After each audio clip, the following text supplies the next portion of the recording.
What I wanted to ask was, the other day, like I was talking to Kamali too, that a lot of time I'm a very controlling kind of a person, and when I started the meditation, I really realized how controlling I can get. Um, my problem is, and even now, like Sir was saying, that we don't listen, which is very true. What I want to know is that how is it that um, I can just, you know, like I said, I'm a very controlling person. I need to know everything, and I need to be very well organized with everything. I mean, when I do my meditation and how I release everything, I am still in the fear of not being able to hold on to what is happening with me internally. I think it's my fear or something. I don't know. I mean, I don't know if I'm making any sense, but yeah, every time, it's very nice, it's very soothing. I've seen a lot of changes in my own self since I've started doing this meditation, but I still have that controlling. I mean, I want to know, how can I let that go, that controlling go? I don't know if I'm making sense. You make very good sense. I know, I totally understand where you're coming from. And this used to be my question when I started the meditations. So as a woman,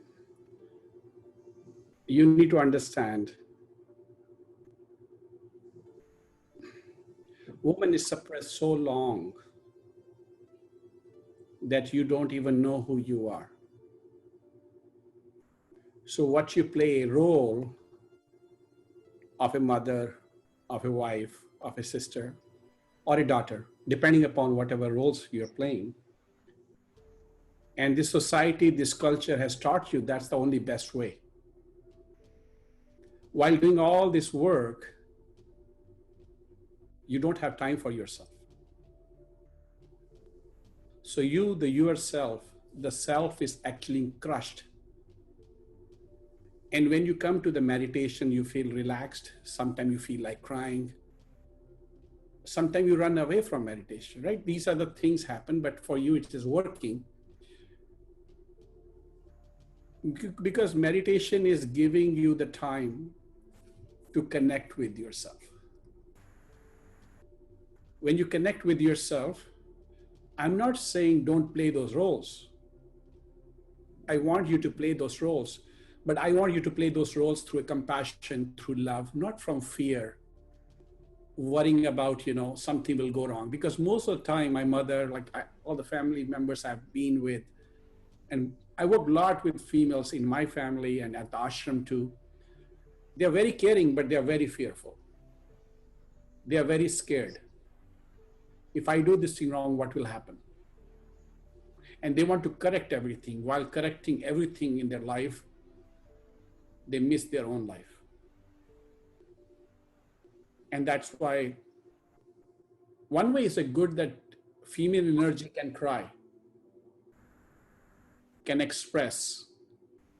So if you are really frustrated, you have a way to express that, but that's an unconscious experience, right? While doing meditations, you're connecting with yourself and you're going deep into yourself and you're trying to know who you are. There's a question, right? A lot of people ask about who I am in the West nowadays. In tradition, Sanatana Dharma, like in our Eastern value systems, it's called neti neti. Not this, not that. So this question is like emptying yourself, because you don't even ever ask, who are you, why you are here, what is the purpose of your life is, which is so important, because we come alone and we go alone.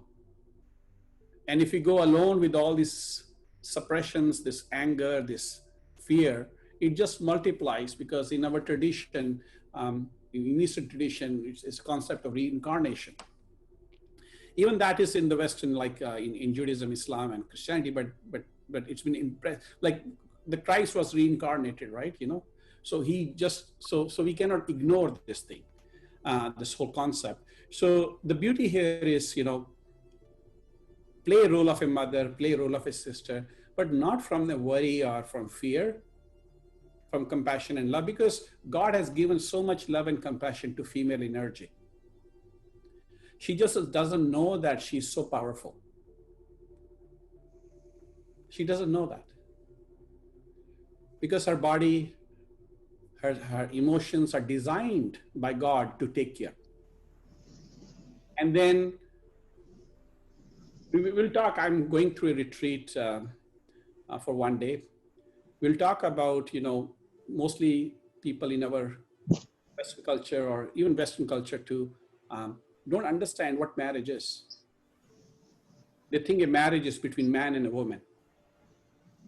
It's never. Because you don't read the text, you don't understand it. Marriage is always with the self, to the higher self. And that journey has to be understood. The most important aspect in our life, we just ignore it. So the master, the guru, Anand Karaj, is a way, master is the witness that you're on the right path to connect to yourself. If you move the whole emphasis connecting to yourself, empowering yourself, becoming more conscious about yourself, your family life becomes much better. Then this quarrel, this fight, and all this thing go because there's no real conflict, because you are connecting with the master. You're not connecting with the human being. We say, कब्रें कब्रों को सहारा देती हैं यहाँ पर, इबादत उसकी कर जो मरेगा. That is what I'm trying to say is we always love that person who is going to die, who's unstable, who's not going to really look into you. So we have to find higher self in ourselves. That's why the concept of soulmate is. Soulmate is not out there. It's in you. And that other person becomes a reflection of your dreams. So it's a dream. Sooner or later, we make those dreams in our sons, in our fathers, husbands, you name it, And we expect those emotions to be fulfilled. And they're not capable. They don't have that. So at the end, it was going to break. So once we understand that my relationship with is myself and a higher self, and these people I'm here to help, they are just the partners on the path or sangha for me, then the expression changes, the value changes, the way of living changes. And once we go there, then the fear starts slowly disappearing. This whole thing starts disappearing because we are focused on the wrong thing. We are tying ourselves to the wrong person. And that's why we are so heavy. And this has to be understood from the both sides, not on the one side. On the both sides, it has to be understood. This is the core of connecting with yourself. And